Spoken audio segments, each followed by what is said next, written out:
है आज के इस बातें मुलाकातें कार्यक्रम में। आशा करता हूँ आप बिल्कुल हेल्दी वेल्दी और हैप्पी होंगे और आप सभी को ढेर सारी खुशियाँ आज के दिन की मंगल कामनाएं करते हैं। और आज हमारे साथ विशेष मेहमान रुड़की से आए हुए हैं संजय कुमार। एडवोकेट संजय जी हमारे साथ उपस्थित हैं, उनसे बातें करेंगे और उनके साथ कुछ और हमारे दोस्त भी उपस्थित हैं। सभी से बारी बारी से हम लोग बातें करेंगे, उनका परिचय लेंगे और आशा करूंगा कि एडवोकेट है तो काफ़ी कुछ समस्याओं का निदान करना पड़ता है उन्हें। हर रोज़ कोई नई प्रॉब्लम, उनका नहीं तो दूसरी और का प्रॉब्लम तो उनके पास आता है और प्रॉब्लम्स को सलूशन में बदलने का काम जो है हमारे एडवोकेट साहब करते हैं। तो ऐसे विशेष एडवोकेट संजय जी का आज के इस शो में बहुत बहुत स्वागत है। ओम शांति। ओम शांति। ओम शांति। कैसे हैं संजय जी आप? मैं बिल्कुल ठीक हूँ। बिल्कुल बिल्कुल, बहुत बहुत स्वागत है आपका। और मैं चाहूँगा कि आप थोड़ा सा अपने बारे में बताइए और आपका रुड़की में आप क्या करते हैं, कितने समय से इस पेशे में है, थोड़ा मैं सा 25 वर्ष से इस पेशे में हूँ। क्या बात है। जी जी जी। वकालत के पेशे में 25 वर्ष से हूँ। और अभी परिवार में कौन कौन है? परिवार में माता पिताजी हैं जी, भाई बहन है, पत्नी है, 2 बेटी हैं, 1 बेटा है। चलिए संजय जी बहुत बहुत स्वागत। और मैं चाहूँगा कि एडवोकेट जब बने आप, उसके पीछे और भी कारण हो सकते या इस वकालत पेशे में आने का कोई कारण बना या आपको लगा कि आप इसी में आपको करना है तो इसी में आ गए? वकालत के लिए मेरे पिताजी की इच्छा थी मेरा बेटा वकील बने। अच्छा और अच्छा वो अच्छा। समाज की सेवा करे वकालत के उसमें। अरे वाह। तो मैं उसमें लगा हुआ हूँ। जी जी और जी मैं जी। चाहता हूँ कि जो पीड़ित पक्ष है बिल्कुल। वो मेरे पास आए और मैं उसकी मदद कैसे करूं जिससे वो उसकी पीड़ा का निदान हो सके। बिल्कुल मैंने अपने वकालत के पेशे में कभी भी किसी से जो मुझे फीस मिल गई मैं उससे फीस से काम कर दिया। मैंने कभी किसी को ये नहीं कहा कि मैं इतनी फीस लूँगा। बिल्कुल बिल्कुल। बहुत बढ़िया बहुत बढ़िया। अच्छा संजय जी, मैं चाहूँगा कि वर्तमान परिवेश में जहाँ पर चलिए हम लोग फिज़िकल जो भी ये हो रहा है समस्याएं हैं, पीड़ित लोग आते हैं, तो ये समस्याओं का जैसे कई बार होता है कि अदालत में पेशी देरी से होते हैं, पोस्टपोन्ड होते रहता है तारीख पे तारीख, है ना? तो ये चीज़ें क्या संभव है कि आदमी आए, आपको मिले और फिर हफ्ते 15 दिन में वो चीज़ें शॉर्ट आउट हो जाए? तो उसमें ऐसा ऐसा हो सकता है या ऐसा हो रहा है या नहीं हो रहा है? नहीं हो रहा है तो क्यों हो रहा है? नहीं हो भी सकता है। और हो इसलिए रहा कि पेंडेंसी बहुत ज़्यादा है। हम्म। क्योंकि इस समय जो है पेंडेंसी बहुत ज़्यादा है, समाज में भटकाव के रास्ते ज़्यादा हो गए। अच्छा। और जब भटकाव के रास्ते ज़्यादा हो गए तो लोगों में आपसी चारा नहीं रहा जिसका निदान परिवार में बैठकर, मोहल्ले में बैठकर, बड़े छोटे का के साथ बैठकर हो सकता था, वो कैसे भी कोर्ट में आ रहे हैं। अच्छा अच्छा अच्छा। तो इसलिए भी मुकदमों की अधिकता होने की वजह से उनका समय पर निस्तारण नहीं हो पा रहा। नहीं, आपको क्या लगता है? चलिए आप बहुत सारे भटकाव आ गए और बीच में लोग खुद भी फैमिली के, अगर समझो 2 भाई के बीच में डिस्प्यूट है, वो 50 लाख मांग रहा है, वो बोल रहा है 25 में काम हो जाएगा, है ना? तो यही बात है। अब दोनों मान नहीं रहे हैं, वो उधर अड़ा है, ये इधर अड़ा है और केस आपके पास आ गया और फिर आप दोनों को सुलझाने के चक्कर में वो मान नहीं रहे हैं, तो फिर आपने तारीख ले लिया, फिर उसको पोस्टपोन कर दिया कि भाई अगले तारीख पे बात होगी। तो वो तारीख में भी वो नहीं पहुंच पाए और कई लोग पहुंचते हैं, कई नहीं पहुंच रहे, तो फिर वापस तारीख चेंज हो गया। तो इस तरह से वो लेंदी जो चल रहा है, तो ये है प्रॉब्लम, है ना? तो अब इसको हम लोग कैसे निपटा सकते हैं? क्या इसके पीछे आप क्योंकि आप इस फील्ड में इसके हैं, लिए तो क्या हो सकता है, क्या किया जाए? इसके लिए भारत सरकार ने फास्ट ट्रैक कोर्ट की स्थापना कर दी। अच्छा अच्छा। और बहुत मुकदमे लोक अदालतों के द्वारा भी हो रहे हैं। अच्छा जो अच्छा जिन अच्छा। मुकदमों को लोक अदालतों के द्वारा निपटाया जा सकता था वो मुकदमे लोक अदालतों में 1 महीना 2 महीने बाद लोक अदालतें लगती हैं। और उनमें ऐसे केस है जिसमें फैसला हो सकता है दोनों पक्षों का। हाँ हाँ तो हाँ। न्यायालय में एप्लीकेशन देगा कि हमारा मुकदमा लोक अदालत में लगा दिया जाए। तो लोक अदालत में ऐसे मुकदमों का निस्तारण हो रहा है बहुत त्वरित गति से।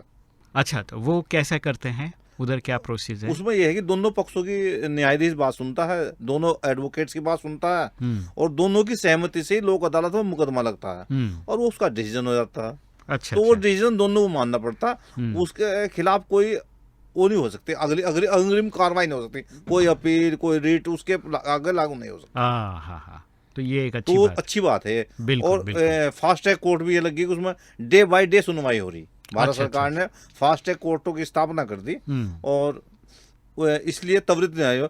दूसरी बात ये, हमारे यहाँ पूरे हिंदुस्तान में हाई कोर्ट में, सुप्रीम कोर्ट में, लोअर कोर्ट में जो कि कुछ संख्या कम है वो ये भी एक कारण है। ये भी एक कारण है। ये भी अच्छा, एक कारण अच्छा, अच्छा। संजय जी, बहुत ही अच्छी बात आपने बताया और आशा करता हूँ हमारे सभी दर्शकों को और ख़ास करके हमारे रेडियो लिसनर मित्र जो सुन रहे हैं उन्हें बड़ा अच्छा लग रहा होगा कि फास्ट ट्रैक कोर्ट भी शुरू हो गया है, लोक अदालत भी शुरू हो गया है। तो आप इन सभी का जो है लाभ ले सकते हैं, क्योंकि कोर्ट के चक्कर कितनी बार काटेंगे, पैसा भी जाता है, टाइम भी जाता है। तो ये है कि आप शॉर्ट फार्मूलाज यानी जो बहुत ज़्यादा जो है अच्छी तरह से काम हो सकता है, आप लोक न्यायालय में चले जाएं और वहाँ पर वहाँ पर अपनी जो है अर्जी रखें, तो चीज़ें बहुत संभव है कि आपका तुरंत उसी टाइम पे निर्णय हो जाए और उस निर्णय को मान्य करके थोड़ा बहुत आगे पीछे हो रहा है तो उसको एडजस्ट करना बहुत ज़रूरी है, और एडजस्ट करके फिर आप भी निश्चिंत हो गए और आप अपना काम धंधा करते हुए आगे बढ़े। पैसे अगर कम भी मिल रहे हैं तो भी आपके लिए अच्छा है कि सुविधाजनक न्याय मिल गया और आप आगे पैसे तो कमा लेंगे, मेहनत अच्छा करें तो आप पैसे कमा सकते हैं। तो पैसे की वजह से कहीं ना कहीं हम लोग तारीख पे तारीख लेके तनाव में रहें और दोनों में हमेशा जो है अनबन रहती है, तो वो ख़त्म नहीं होगी। इसलिए मैं चाहूँगा कि आपको, जैसे संजय जी ने बताया, फास्ट ट्रैक और लोक अदालत का उपयोग करके आप अपने जीवन को सुंदर बना सकते हैं। तो संजय जी, मैं चाहूँगा कि जाते जाते एक मैसेज के तौर पे आप ब्रह्मा कुमारी ईश्वरीय विश्वविद्यालय के हेडक्वार्टर में आए हैं और आपको यहाँ अच्छा लग रहा है, तो आज एक संदेश या एक मैसेज के रूप में अपनी भावनाएं लोगों के बीच क्या रखना चाहेंगे? मैं तो ये रखना चाहूँगा कि मैं जैसे ही यहाँ इस ब्रह्म कुमारी में कदम रखा तो मुझे एक शांति का अनुभव हुआ। जी जी जी। और मुझे बहुत अच्छा लगा, और मैं चाहता हूँ कि यहाँ की जो इनकी बताई हुई बातें हैं इन्हें अपने जीवन में उतारना चाहिए, और इन अपने जीवन में उतारने के बाद इस पर ध्यान देना चाहिए। बिल्कुल बिल्कुल बिल्कुल। अच्छा संजय जी, जाते जाते मैं चाहूँगा कि एक और बात थोड़ा हट के कि आप एक ऐसे एज ए वकील, एडवोकेट के रूप में ना अपने आप को एक आम इंसान की तरह देखें, और फिर अगर पूछा जाए आपसे कि आपको कौन से गीत पसंद है, किस तरह के संगीत आप सुनते हैं, तो क्या बताएंगे? मैं पुराने गीतों को सुनता हूँ। जी जी जी। तो एक हाथ कोई पुराना गीत जो आपके दिल के करीब है उसकी एक लाइन आप खाली बता दीजिए। सुहाना सफ़र। जी जी जी। सुहाना सफ़र, ये मौसम हंसी, ये मौसम हंसी। जी जी जी, जो आज हो भी रहा है। चलिए संजय जी, बहुत बहुत धन्यवाद, शुक्रिया आपका। सुहाना सफ़र और ये मौसम हंसी, बहुत ही प्यारा सा गीत आपने याद कराया है। तो चलिए मित्रों, आज हम लोग ने संजय जी को सुना और आशा करता हूँ उनके मन के भावों को आप समझ रहे हैं कि एक एडवोकेट को भी कितनी जो है रोज का समस्याएं तो आती हैं, समस्याओं को सुनना और समाधान करना, और लोगों के पक्ष में जितना हो सके वो, ऐसा नहीं कि भाई हर व्यक्ति जैसे कि बड़े वकील है तो उनका चार्जेस भी बड़े बड़े होते हैं, ऐसा नहीं है। आप अगर अच्छे वकील को अगर जानते हैं तो उनसे कांटेक्ट कर सकते हैं और वो आपका जो है नॉमिनल फ़ीस आपका जो भी होगा उससे भी काम बहुत सारे लोग करते हैं। तो ये हमें देखना है कि कैसे हम लोग इन लोगों का चयन कर सके, समझ सकें, है ना। तो इन्हीं शुभ आशाओं के साथ आइए एक छोटा सा ब्रेक लेते हैं, सुनते हैं गीत। आप सुन रहे हैं रेडियो मधुबन 90.4 FM, सुनते रहो मुस्कुराते रहो। सुहाना सफर और ये मौसम हंसी, सुहाना सफर और ये मौसम हंसी, हमें डर है हम खो न जाए कहीं, सुहाना सफर और ये मौसम हंसी।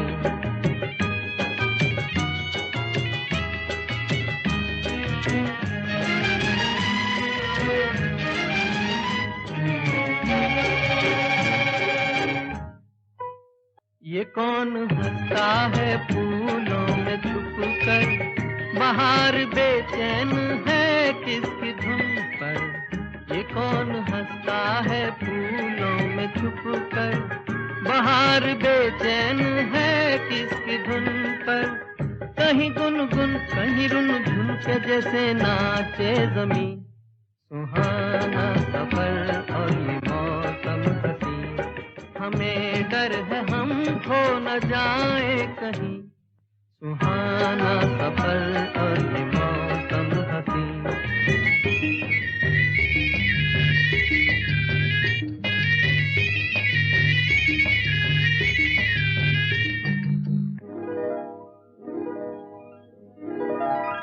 ये गोरी नदियों का चलना उछल कर के जैसे अल्हड़ चले पीछे मिलकर, ये गोरी नदियों का चलना उछल कर या जैसे अल्हड़ चले पी से मिलकर।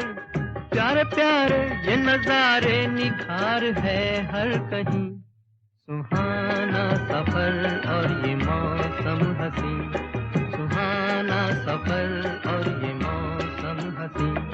हमें डर है हम खो न जाए कहीं, सुहाना सफर और ये मौसम हसी।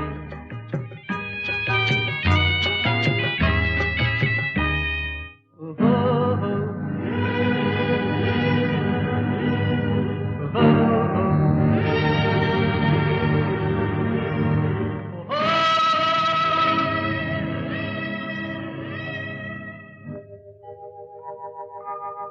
वो आसमां झुक रहा है ज़मीं पर, वो आसमां झुक रहा है ज़मीं पर।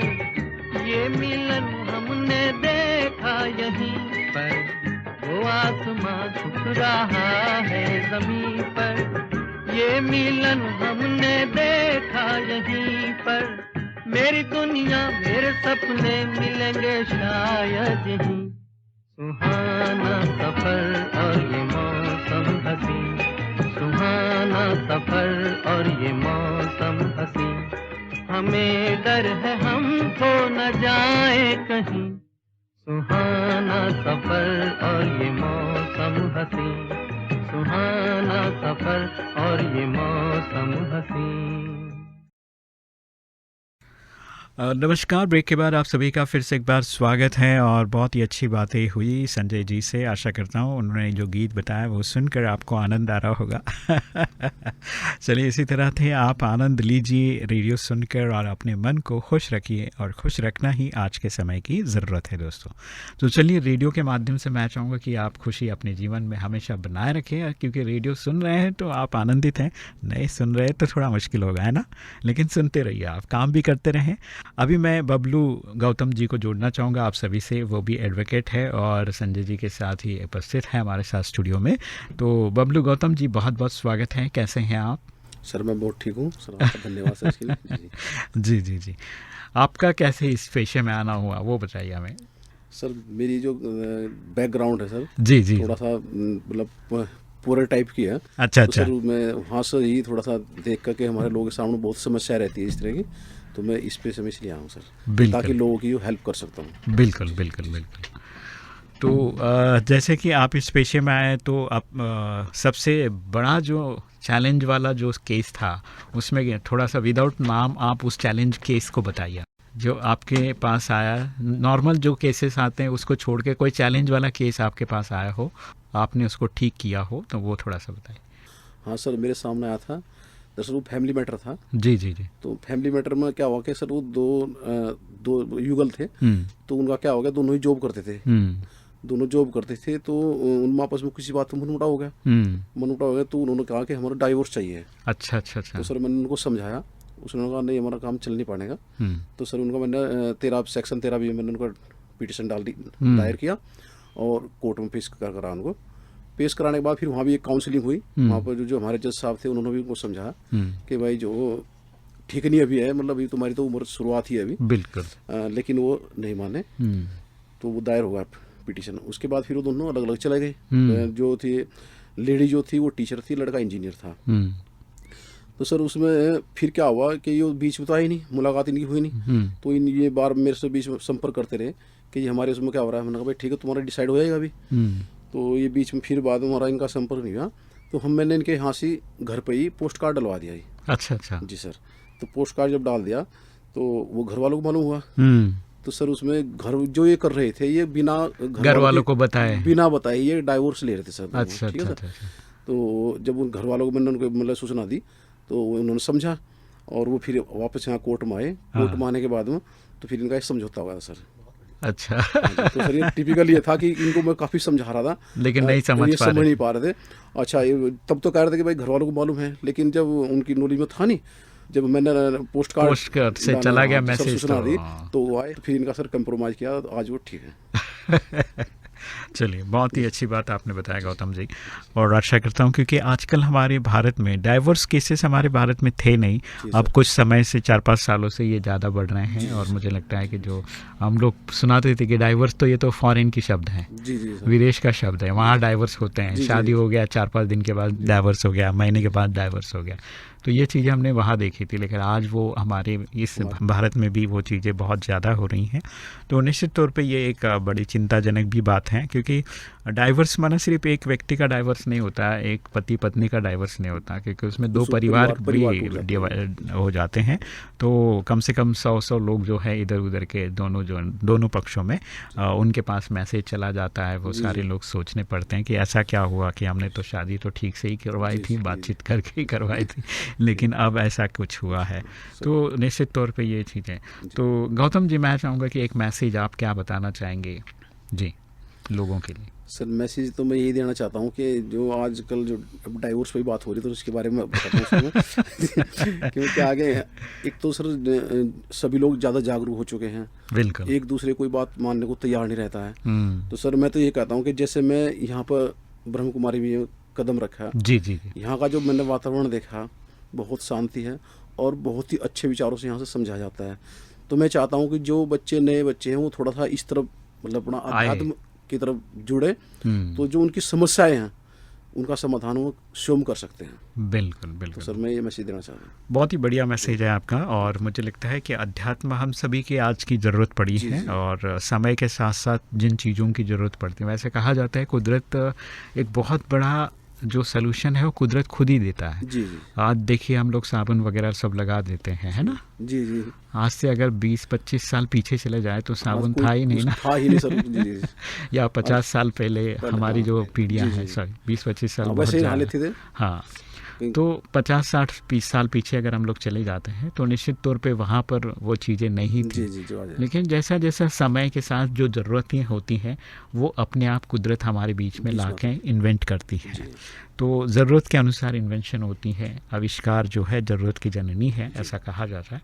तो अगर आज के समय में जो चीज़ें समस्याएं जो बढ़ रही हैं, शायद उसका जो सलूशन है वो अध्यात्म है। इसीलिए हमारे बीच में आध्यात्मिक संस्थाएं भी, हमको कहीं जंगल में जाने की ज़रूरत नहीं, किसी महात्मा के पास जाने की ज़रूरत नहीं, हमको तो वो अपने घर के पास में ही वो आपको पाठशाला खोल के आपको मैसेज दे रहे हैं। तो थैंक यू गौतम जी, बहुत बहुत धन्यवाद।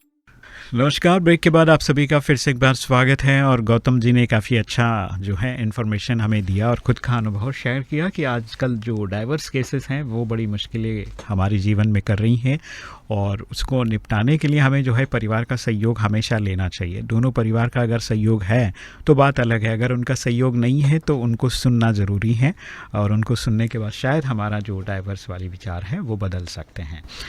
तो आइए, हमारे साथ एक और एडवोकेट सर हमारे बीच में है। नरेंद्र सिंह जी हमारे साथ उपस्थित हैं, एडवोकेट, और आप भी रुड़की से ही हैं। बहुत बहुत स्वागत है, कैसे हैं आप? ओम शांति। ओम शांति। जी, नरेंद्र जी बताइए, आपका कैसे इस पेशे में आना हुआ? क्या कोई स्टोरी है या आप भी सोच रहे थे कि हमें सेवा ही करना है? सर कि मेरा कोई इंटरेस्ट नहीं था इस पेशे में। बिल्कुल, हाँ। जो मेरी लाइन थी वो मेडिकल लाइन थी, मैं एमबीबीएस कर डॉक्टर बनना चाहता था। हाँ। और मेरे अंदर लोगों की सेवा करने का एक बचपन से ही बिल्कुल बड़ा भाव रहा है कि मैं लोगों की सेवा करूं। तो मैंने समझा कि डॉक्टरी से बढ़िया कोई पैसा ऐसा नहीं हो सकता कि जिसमें बिल्कुल उसकी सेवा। लेकिन सर्टेनली ऐसी घटना मेरे जीवन में घटी कि मेरे फादर एक्सपायर हो गए। मैं जब अबाउट 20 ईयर। अच्छा। तो मैं एमएससी कर रहा था, एमएससी का पहला साल था मेरा। लेकिन हम गांव से बिलोंग करते हैं तो खेती की अच्छी ज़मीनें थी, सारी परिवार की जिम्मेदारी मेरे ऊपर आ गई। तो फिर मैंने सोचा, छोड़ के मैंने गांव में खेती बाड़ी शुरू कर दी। तो फिर मैंने सोचा कि इतना यार पढ़ा लिखा ऐसे तक पहुंचा तो एजुकेशन का कुछ ना, तो मैंने फिर लॉ कर लिया। और मेरे परिवार की पृष्ठभूमि लॉ से ही ज़्यादा रही है। मेरे ताऊजी बड़े फेमस वकील रहे हैं रुड़की के, Thakur Amar Singh advocate, criminal lawyer रहे हैं। तो उसके बाद फिर मैंने उन्हीं के से बैठना शुरू कर दिया। तो अच्छा। शुरू में तो मुझे बड़ा अजीब लगता था उस पैसे में जाना, लेकिन धीरे धीरे मैं अपने आप को संभाल लिया। हाँ, फिर मैं जी। नरेंद्र जी, मैं चाहूँगा कि जैसे अभी इस पेशे में आप आ ही गए हैं तो निश्चित तौर पे शुरू में कुछ मुश्किलें आई होगी। हाँ। तो वो मुश्किलें फिर कैसे वो सेट हो गया, कहाँ मतलब आपको ऐसे हुआ, मैंने शुरू में जैसे बैठना शुरू किया तो मुझे कोई इंटरेस्ट नहीं आता। उसके बाद क्या हुआ कि मेरी शादी हो गई। हाँ। उसके बाद मैंने ग्राम पंचायत का इलेक्शन लड़ लिया। अच्छा। उसके बाद मैं प्रधान बन गया। हाँ। और प्रधान संगठन का जिला अध्यक्ष हो गया। हाँ। और ये है जब उत्तराखंड हमारा, क्योंकि मैं उत्तराखंड से बिलोंग करता हूँ, उत्तराखंड बना था उस टाइम 2000 की बात है जी। 2000 में मैं पहला प्रधान नियुक्त हुआ, उसका उत्तराखंड का पहला प्रधान था। अच्छा। क्या बात।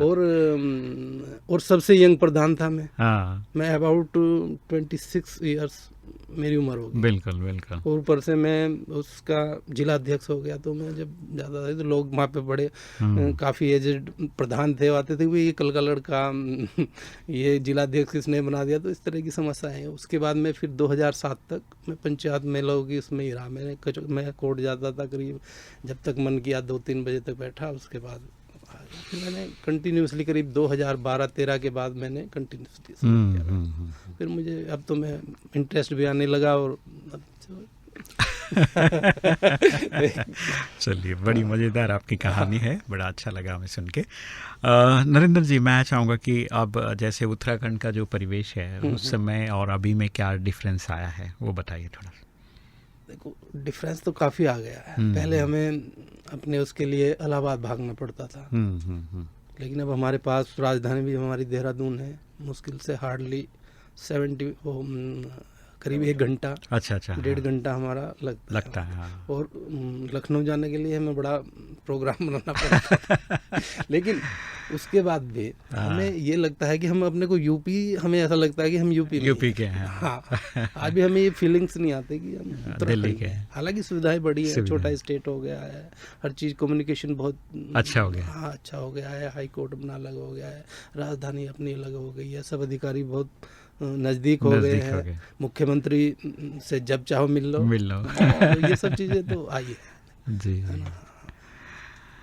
चलिए, और पर्यावरण की दृष्टिकोण से क्या क्या अभी जो चीज़ें हैं वहाँ पर? पर्यावरण की उससे देखो, पेड़ों की तो कटाई बहुत ज़्यादा लोग कर रहे हैं। पेड़ एक लग रहा है और कट रहे 100। लेकिन हम लोग भी और जी जुडिसी के लोग भी काफ़ी वो है, जैसे हरेला पर्व या पर्यावरण दिवस आता है तो उस पर वो पौधा रोप देते हैं एक। लेकिन खाली उस रोपने से काम नहीं, जब तक इस कंडीशन में ना पहुंच जाए खुद ब खुद संभल जाए पेड़। तब तक है, मान लो हमने लगाया और 4 दिन बाद फोटो निकाल के काम खत्म हो गया। बिल्कुल। चलिए नरेंद्र जी, मैं चाहूँगा कि आप लोगों के साथ जुड़ते हैं तो वहाँ सांस्कृतिक जो कार्यक्रम होते हैं, किस तरह के पर्व ज़्यादा मनाते हैं? वैसे इतनी जानकारी तो हमें नहीं है कि जो पहाड़ी के प्रोग्राम हैं पहाड़ वालों को, जैसे ये हरेला है, ये भी पहाड़ वालों का ही है, हमें कभी पता ही नहीं। लेकिन हम वहाँ पे हरेला की छुट्टी भी हमारे यहाँ होती है। अच्छा। आज मेरे ख्याल सैटरडे है। नहीं, संडे आता है। हाँ, तो संडे, कल हरेला ही था। अच्छा। कल मनाएगा। तो कई हैं, एक ऐसे ही 2-3 पर्व और भी हैं जिनकी वहाँ पे स्पेशल छुट्टी होने लगी, जिन्हें हम जानते हैं। तो जो हमारा डिस्ट्रिक्ट हरिद्वार है, देहरादून तक भी ठीक है, लेकिन उसके ऊपर तो बहुत चीज़ है। और वो लोग हमको मानते भी नहीं, हमें प्लेन वाले बताते हैं। बिल्कुल। हाँ, मतलब थोड़ा देखो उसमें रहने में, लैंग्वेज में, सब में डिफरेंस है, तो इसलिए वो एडजस्ट नहीं हो पाते। सही बात है। हाँ। चलिए नरेंद्र जी, बहुत बहुत धन्यवाद, शुक्रिया आपका। बहुत अच्छा इन्फॉर्मेशन आपने उत्तराखंड के बारे में दिया। और जाते जाते मैं चाहूँगा कि आपके पसंदीदा गीत के बारे में भी बताइए। मुझे पुराने गाने बहुत पसंद है, तो एक आध गीत का लाइन सुनाइए आप भी।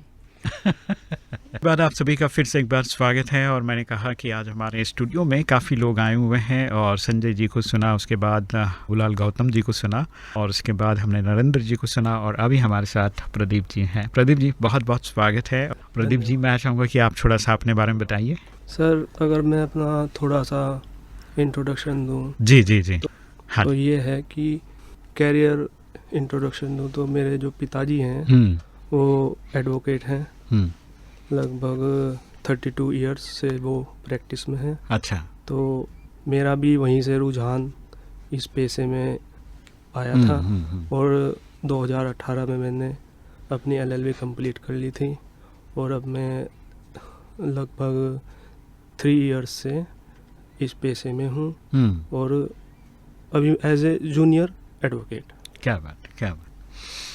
चलिए, बहुत अच्छी बात आपने बताया कि आप भी पिताजी को नक्शे कदम पे चलते हुए आपने पिछले 3 साल से अभी प्रैक्टिस शुरू की है आपने नए। और मैं चाहूँगा कि आप जिस एरिया में रहते हैं, जिस जगह पे रहते हैं, उस जगह के बारे में बताइए। वहाँ कोई टूरिज़्म वाली चीज़ है तो उसके बारे में बताइए हमें। सर बेसिकली भी आई बिलोंग टू रुड़की। तो रुड़की बहुत ही पुरानी सिटी है। रुड़की में जो नहर है, जो वो नहर जो रिवर है, शहर पूरा जो बसा हुआ है, आधा नहर के एक साइड और आधा दूसरी साइड। अच्छा। ऐसे ही सिर्फ एक लंदन में जो थेम्स नदी है, वो शहर भी ऐसे ही बसा हुआ है। क्या बात है। और आधा इधर आधा इधर क्योंकि लॉर्ड कार्टले ने वो 1847 में तब ब्रिटिश शासन था यहाँ पर, तो वो नहर उन्होंने बनवाई थी। अच्छा, जो कि एक बहुत ही उन्होंने एक्सीलेंट काम किया था। जीवनदायिनी नदी है और IIT है रुड़की में, मिलिट्री का बहुत बड़ा एरिया है, पुरानी छावनी है अंग्रेजी टाइम की। तो रुड़की बेसिकली हिस्टोरिकल बेहतरीन एक सिटी है। मैं चाहता हूँ लोग आएँ देखें उसे। बिल्कुल बिल्कुल। अच्छा प्रदीप, मैं चाहूँगा कि इन फ्यूचर आप क्या बनना चाहते हैं, किस तरह से करना चाहते काम? सर अगर मैं अपने व्यूज़ बताऊँ तो LLB जो अभी तक मैंने जस्ट 3 ईयर में जो सीखा है, अभी हमारे जो सीनियर एडवोकेट यहाँ पर हैं उन्होंने जो बातें बताई हैं, जी, अगर लो बेस पे आजकल समाज में जो डिस्प्यूट आ रहे हैं, जो मैंने सीखा है, एक तो क्राइम 2 प्रकार के हैं। एक तो क्रिमिनल होता है, बेसिकली क्रिमिनल, उसको वो कहीं पर भी कुछ भी क्राइम कर सकता है। किसी का पर्स छीन लिया, चोरी कर ली, मर्डर कर दिया 2 पैसों के लालच में। और एक होता है रंजिशन, जो मतलब किसी से पर्टिकुलर दुश्मनी बना लेते हैं। तो ये 2 तरीके के क्राइम होते हैं, एक तो हैबिचुअल हो गया और एक रंजिश में हो गया। और एक जो बात हुई कि आजकल फैमिली के डिस्प्यूट आ रहे हैं, तो एज ए जूनियर एडवोकेट मेरा मानना यही है कि फैमिली के डिस्प्यूट जो होते हैं वो 99% ईगो बेस होते हैं। बिल्कुल। और हम अपनी ईगो को कम नहीं करते। एक अगर हम देखें मतलब हस्बैंड वाइफ का ही तो ईगो आ जाती है, तो अगर हम उस पर थोड़ा सा ध्यान दें ईगो पे, तो हम इन केसेस को बहुत कम कर सकते हैं। एक तो ये बात। और दूसरी बात जो आपने पूछी है कि आगे क्या फ्यूचर है, बिल्कुल, तो उसमें यही है कि इस पेशे में थोड़ा और ज़्यादा ध्यान दिया जाए और इसको कैरी किया जाए। बिल्कुल। चलिए प्रदीप, बहुत ही अच्छी बात आपने बताया कि ईगो अगर कम हो जाए तो सारी समस्याएं ख़त्म हो जाती हैं। ईगो के वजह से प्रॉब्लम्स बढ़ते हैं और कोर्ट में लेंदी प्रोसेस में वो चले जाते हैं और साल बदर तारीख बढ़ती जाती है। तो बहुत ही अच्छी बात आपने बता दिया। और एक लास्ट मैसेज है, आप अगर चाहें जी। तो मैसेज ये है कि हमें, जैसे आज हम यहाँ पर माउंट आबू में शांति वन में आए हैं, तो ये है कि हमें अपनी जो नई जनरेशन है हमारी, बिल्कुल, हमें उसमें मतलब जो है अपने धर्म, जो मतलब हमारी संस्कृति है, उसको कैरी करके लेके चलना चाहिए। क्योंकि अगर हम केवल मनी के पीछे, अपने कैरियर के पीछे ही इसको लेके चलेंगे तो मनी कमा लेंगे और भी, लेकिन हमारी जो संस्कृति है, जो 5000 साल पुरानी संस्कृति है, उसको लेके चलना चाहिए, ताकि हम आगे उसे अपने बच्चों को केवल मोबाइल में ना घुसाएं, और ताकि वो उसे हमारे जो ट्रेडिशंस हैं, हमारे जो वैल्यूज़ हैं, उन्हें हम लेके चलें और वो उनमें बच्चे जाने, हमारा धर्म आगे चलता रहे। तो इसे जीवित रखना बहुत आवश्यक है। जो शॉर्ट में अभी इतना ही कह सकते हैं। जी प्रदीप, बहुत ही प्यारा सा मैसेज आपने दिया कि हम सभी को अपनी संस्कृति को, अपनी कुदरत को बचाना चाहिए। अगर नहीं बचाएंगे तो आने वाली पीढ़ी उसे देख नहीं पाएंगी, समझ नहीं पाएगी, और उनका जीवन शायद जंगलमय हो जाएगा। जंगल भी नहीं रहेंगे, जंगल से भी अलग हो जाएगा एकदम से, सिर्फ मोबाइल और टेक्नोलॉजी के साथ जुड़े रहेंगे, ये हो सकता है। ऐसा कहा जाता है कि आने वाले युग में डेंजरस ये है कि लोग एक दूसरे से मिलेंगे नहीं, वर्चुअली मिलेंगे, मोबाइल से ही मिलेंगे, मोबाइल से ही शादी होगी, ऐसा कहा गया है। तो वो चीज़ें कहीं हो ना जाए, इसीलिए हमें जो है सतर्क रहना है और अपनी संस्कृति और कुदरत को बचाना है। तो चलिए दोस्तों, आज हमने हमारे सारे जो 4 एडवोकेट आए थे जिनसे हमने बातें की और उन्होंने अपना अपना भाव विचार हमारे साथ साझा किया। सबसे पहले हमने संजय जी को सुना, उसके बाद हमने गौतम जी को सुना, उसके बाद नरेंद्र जी को सुना और अभी आपने प्रदीप जी को सुना।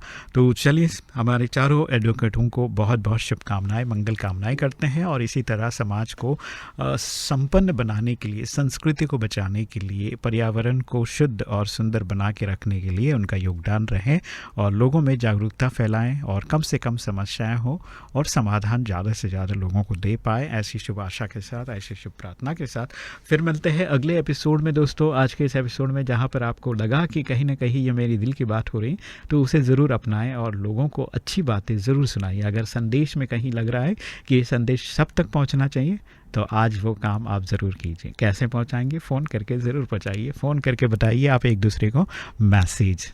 खुश रहें इन्हीं आशाओं के साथ, फिर मिलते हैं अगली कड़ी में। तब तक आप बने रहिए। सलाम, नमस्ते, खमा गनीसा, जय हिंद, जय